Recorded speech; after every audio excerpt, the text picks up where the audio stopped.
জীবনে কি যে আমার পাপ করছিলাম, তোর মতো গার্লফ্রেন্ড আমার কপালে জড়ছে। মানুষ ঠিকই বলে ভালোবাসা নাকি অন্ধ। কি অন্ধ চোখের অপারেশন কি জানো? ব্রেক। তোর মতো একটা হাবাইত্যা পুলার সাথে প্রেম করাটা একটা বোকামি। চোখ তো খুলছে আমার, হাতের কাছে কত কাচ্চি বিরিয়ানি রেখে তোর মতো আলুর ভর্তার পান্তা ভাত মার্কা মেয়ের সাথে আমি প্রেম করেছি। তোর 14 গোষ্ঠীর কপাল যে আমার মতো মেয়ে পাইছি, না হয়তো তোর কপালে কাজের বেটিও জুটে। কাজের বেটি জুটবে না বলেই তো তোর মতো একটা মেয়ে জুটছিল। তোর ইষ্টাটা তো কাজের বেটিরও নিচে। ফকিন্নির ঘরে ফকিন্নি। আমি ফকিন্নি? অবশ্যই তুই ফকিন্নি। ফেরত দে। কি ফেরত দিবি? আমার কাছ থেকে আজ পর্যন্ত যা যা গিফট নিছিস সব ফেরত দে।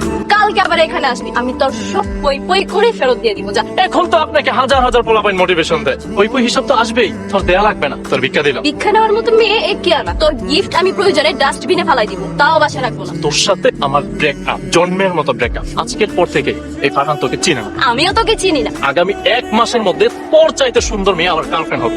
আমিও চ্যালেঞ্জ করলাম, তুই গার্লফ্রেন্ড জোগাড় করার আগে আমি তোর চেয়ে ভালো ছেলে বিয়ে করে দেব। আমি বিয়ে করে বাচ্চার মা হয়ে যাবো, তাও তুই গার্লফ্রেন্ড পাবি না। তোকে আমি চ্যালেঞ্জ করলাম, তোর বাচ্চা আমাকে মামা ডাকার আগে আমার বাচ্চা তোকে ফুফু ডাক। তোর কসম 1 মাসের মধ্যে বিয়ে করে দেখো, তোর ইনভাইট করলাম। বস্তির এই ফকিন্নির বাড়িতে এই ফারহান দাওয়াত খায়। হাতটা কেমন চেনা চেনা মনে হচ্ছে, সব মেয়ের হাত মনে হয় একই রকম। কি ব্যাপার, তোর হাতে তো চেনা চেনা লাগছে।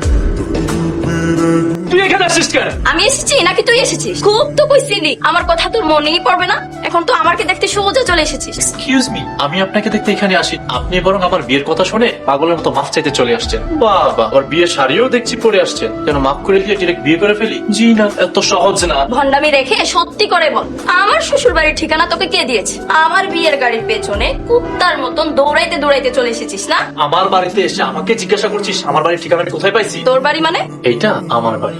এই যে তুই যেখানে বসে আছিস না, এটা আমার বিছানা। এটা তো শ্বশুর বাড়ি মানে? এটা কি হলো? তার মানে গতকাল যাকে আমি বিয়ে করেছিলাম সেটা তুই ছিলি? তুই ইচ্ছে করে করেছিস আমার লাইফটা জাহান্নাম বানানোর জন্য। সে করে যদি করতাম তাহলে তোর করতাম, বিয়ে করতাম না। এত কিছু হয়ে গেল, তুই কিছুই টার পেলি না। সব আমার দোষ, তোর কোনো দোষ নাই। নিজে তো টারজানের মতো লাফাইতে লাফাইতে গিয়ে লাইটটা বন্ধ করে দিয়ে আসলি। কত বড় সর্বনাশ হয়ে গেল। সর্বনাশ তো তোর হয় না, সর্বনাশ তো হইতে আমার। তুই এখন আমার চোখের সামনে থেকে যাবি। এটা আমার ঘর। যাবি নাকি আমি চিৎকার করবো? যাচ্ছি। রাতটা কেমন কাটলো? তুই জীবনও মানুষ হবি না, যা। ভাবি দেখি আমাকে দেখে 10 হাত লম্বা ঘুমটা দিয়ে রাখছে, একটু ঘুমটা সরান না। ঘন্টা সরাতে বলিস না, তাহলে হার্ট অ্যাটাক করবি। এত সুন্দরী মাইয়া এখন আমি দেখি না, যারে দেখাই রাতুল হার্ট অ্যাটাক করবো, বুঝছো? আপনি ঘুমটা দেখে সরান না। কে তুই? তোর দেখা স্বাদ মিঠা নাই। তার আগে তুই বল বেটা, বিয়ে করার শখ মিটছে? শেষ বসে বান্ধবের গলায় তো ঝুল। আমি তো আর দেখিনি, আর আমি দেখলে কি এই বান্ধবকে বিয়ে করতাম? আমি মনে হয় তোরে দেখছি। বিয়ের আগে তো একটা কানও নিজের বলছে এরা।